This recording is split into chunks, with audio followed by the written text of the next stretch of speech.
Herkese merhaba Çelik Grup izleyicileri. Yeni aracımız Renault Megane.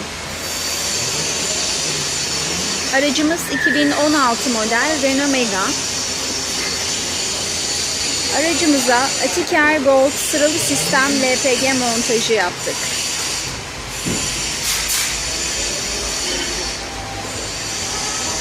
Atiker Gold sistemle %45-50'lere varan yakıt tasarrufu sağlarsınız ve performansta kayıp yaşamazsınız.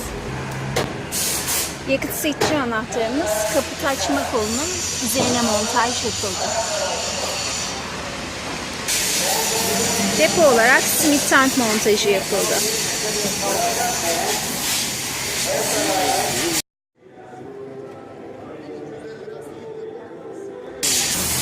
Dolum ünitesi benzin depo kapağının yanına montaj yapıldı. Montajımız tamamlandı. Gaz kaçak kontrolü, kalibrasyon ayarı yapıldı. Şimdi sıra test sürüşünde. Herkese keyifli sürüşler dileriz.